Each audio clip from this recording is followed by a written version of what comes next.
सीमा हैदर भले ही पाकिस्तान से भारत आ चुकी है और सचिन के साथ उसके घर में रह रही है, लेकिन उसके पास भारत में रहने के लिए कोई वैध दस्तावेज नहीं है।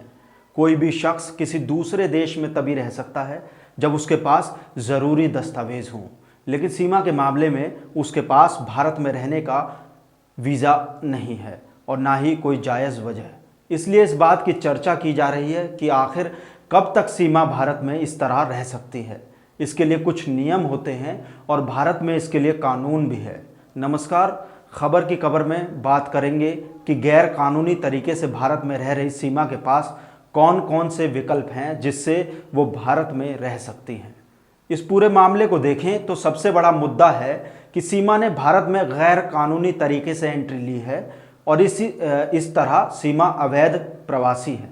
अगर कोई इंसान देश में गैर कानूनी तरीके से एंट्री लेता है तो कानून कहता है कि उसे डिपोर्ट किया जाएगा, यानी उसे वापस उसी के देश भेज दिया जाएगा जहां से वो आया है।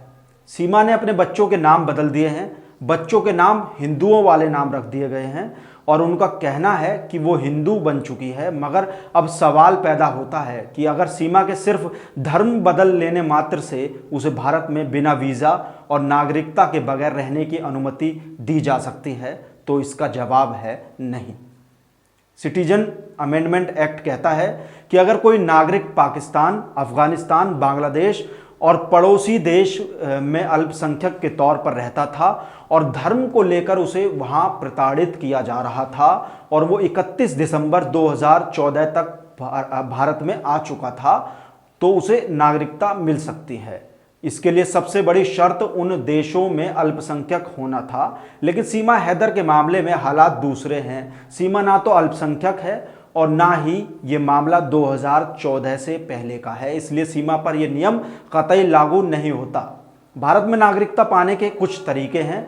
अगर यहाँ का लड़का दूसरे देश की लड़की से शादी करता है या विदेशी लड़की किसी भारतीय लड़के से शादी करती है तो भारत में नागरिकता पाने के लिए वो आवेदन कर सकती है। अगर भारत में 11 से 15 साल से रह रहे हैं तो भी नागरिकता के लिए आवेदन कर सकते हैं। इन मामलों में नागरिकता तभी मिलेगी जब भारत में आपकी एंट्री गैर कानूनी ना हो।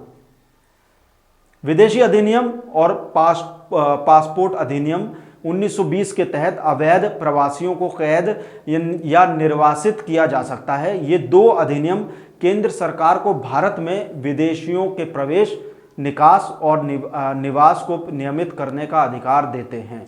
अब बात आती है कि सीमा के पास कौन सा विकल्प है, तो वो ये कर सकती है कि नागरिकता के लिए वो अप्लाई करे। पुलिस की जांच के बाद संबंधित अधिकारियों की रिपोर्ट के अनुसार केंद्र सरकार इस बारे में फैसला लेगी।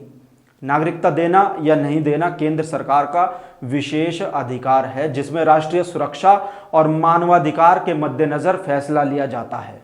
इसके अलावा अवैध प्रवासी भी शरण मांगने के लिए नागरिकता के लिए अप्लाई कर सकता है। अगर उनका आवेदन खारिज हो जाता है तो उन्हें वापस पाकिस्तान डिपोर्ट किया जा सकता है। इसके साथ ही उन्हें अवैध रूप से देश में दाखिल होने और फर्जी आधार कार्ड बनवाने के आरोप में सजा भी हो सकती है।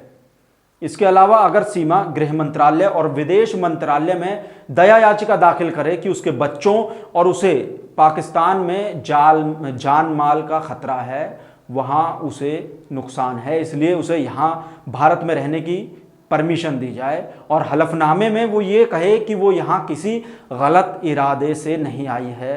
तो ऐसा करने पर भारत सरकार इस पर गौर करते हुए मर्जी के आधार पर फैसला ले सकती है कि जब तक सीमा का केस अदालत में चल रहा है तब तक उसे भारत में रहने की सशर्त छूट दी जा सकती है। सीमा हैदर को इसके लिए कानूनी तरीका अपनाना होगा। अगर ये कोर्ट से क्षमा याचना करती हैं और वो मंजूर हो जाती है तो भारत सरकार इन्हें डिपोर्ट करेगी।